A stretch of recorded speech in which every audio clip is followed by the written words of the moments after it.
year ago, you would have been revulsed at the thought of heroin, but now it's an easy step from marijuana to heroin. For a moment, you want to say no, but the will to resist is gone.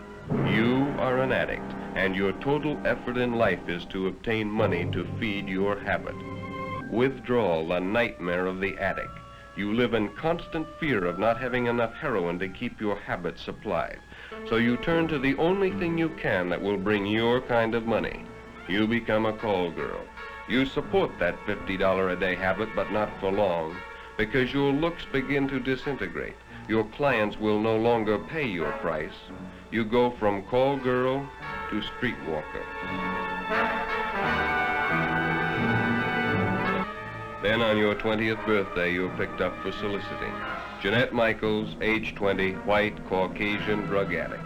A 20th century slave, self-styled. She'll suffer through withdrawal, be sentenced for prostitution, released, and return to the habit again. Lost to society, she'll continue her hopeless, degrading existence until she escapes in death. Today, tomorrow, maybe not for years. The pace of modern teenage society is often fast. The beat is sometimes frantic. The need to belong is ever present. Associations are quickly and easily made.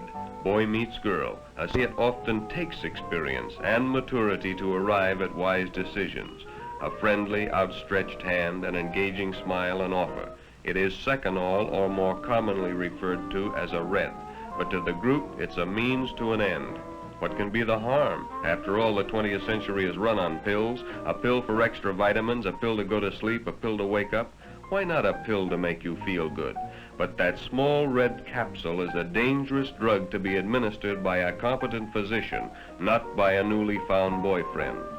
But the pressure of the group, the need to belong, the desire to try something new is too great a temptation.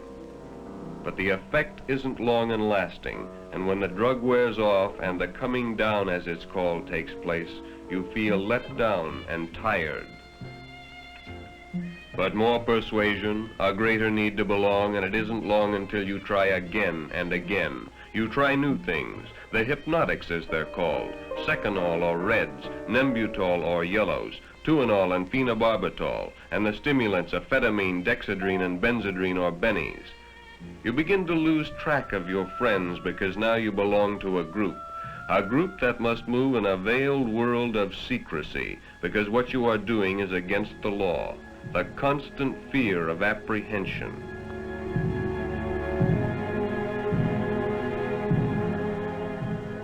Now you meet like conspirators because the passing of pills is dangerous and must of necessity be secretive. Nerves begin to wear thin. The fun of everyday living goes, and you begin to wonder what your friends and parents think. The guilt grows, and as it does, the need for something that will bring more relief, dispel the fears that you yourself have created.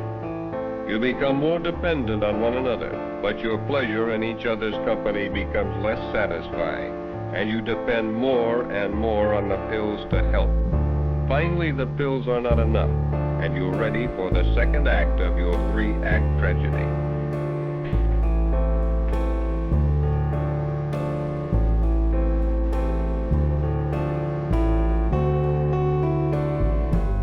You've heard Mike and the group talk of toking up a joint. You know what it means, smoking marijuana. Mike is more experienced than you in the ways of narcotics, but until now he has never suggested that you toke up together. But the pills don't give either of you the desired effect any longer, and in the insecurity of your relationship you feel a need to find some new experience to bind you together. So a suggestion that only a short month ago would have been repulsive now is considered.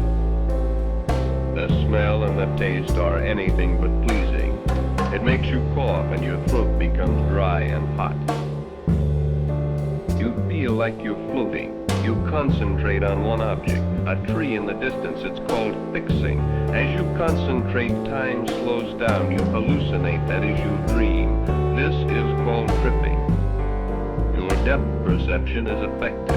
If you had to step off a curb or get out of a car, you would probably need help because the distance might be exaggerated.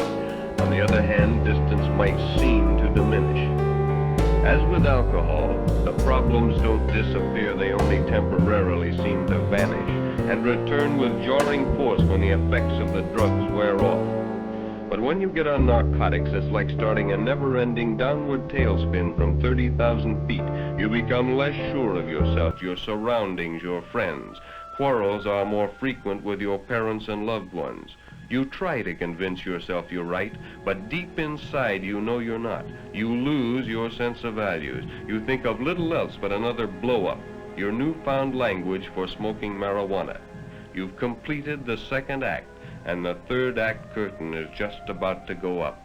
You don't know it now, but when it does, it's the beginning of the end, the point of no return. It can start in many ways, at a party, in the secrecy of a dirty room. That's how your third act began, at the top of a crummy staircase on the second floor of a sleazy apartment building. Now a new character enters your tragedy. His name is Eric. You and Mike had gone to his place to pick up your week's supply of pills. You didn't like Eric, but Mike had insisted.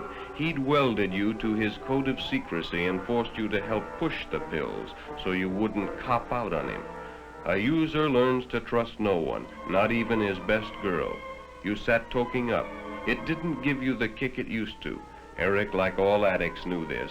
Oh yes, he smoked with you, but only to be sociable until the time came when he could introduce you and Mike to heroin. A year ago, you would have been revulsed at the thought of heroin, but now it's an easy step from marijuana to heroin. A pill, a cigarette, a hypodermic needle.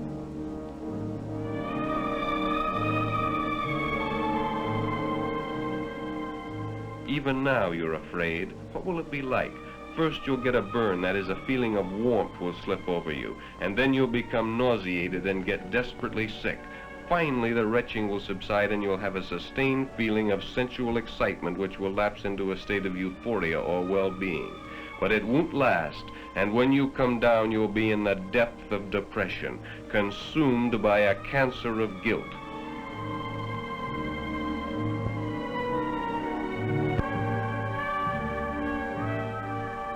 For just 1 second, your conscience pricks as you see the needle inserted and the death-dealing liquid slipping in and mixing with Michael's blood. For a moment, you want to say no, but the will to resist is gone. Temptation is ever present. The desire to try something new, something more powerful, is too great. Heroin being one of the most insidious drugs known to man, it only seems like days until you're hooked. You're not turned on any longer. The free ride is over. You're required to pay for your fix. As your tolerance increases, the need for more drugs increases, and this requires more and more cash. Now you're driven to things you would never have considered heretofore by your insatiable need for the drug. Your moral fiber has collapsed, and no crime is beyond your imagination. You are an addict, and your total effort in life is to obtain money to feed your habit. Now you're launched on a full-scale teenage crime wave of your very own, but with each passing day your tolerance increases, and now a fix only helps to make you appear normal and dispel the symptoms of withdrawal. Withdrawal, the nightmare of the addict. You live in constant fear of not having enough heroin to keep your habit supplied. For when that supply runs low and the first symptoms begin, the yawn, the sneeze, the runny nose, and you can't get another fix, you know you're about to begin a living hell.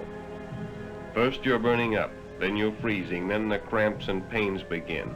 Each nerve is laid bare and all your senses are magnified. Your whole being is like one giant nerve, raw and exposed to every outside stimulus. This period of withdrawal can go on for a week before the pain subsides and your senses come back to something approaching normal. And for this you steal and live a life of degradation and crime. But in your thirst for money you become careless and Mike is caught. Now you're on your own, and you must support your habit in the best way you can. You live in a jungle of fear. You're forced to deal with Eric alone. Mike is no longer there to help. Eric only laughs at your need and tells you to get money. Money, money, and more money. You're not prepared to take a job. Besides, no job would pay the kind of money you now need. You've got yourself a $50 a day habit. You can't support that slinging hash. So you turn to the only thing you can that will bring your kind of money. You become a call girl. You support that $50 a day habit, but not for long, because your looks begin to disintegrate. Your clients will no longer pay your price. You go from call girl to streetwalker.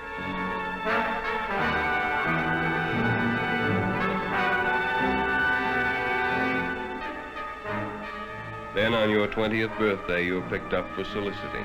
Jeanette Michaels, age 20, white, Caucasian drug addict. A 20th century slave, self-styled. She'll suffer through withdrawal, be sentenced for prostitution, released, and return to the habit again. Lost to society, she'll continue her hopeless, degrading existence until she escapes in death. Today, tomorrow, maybe not for years.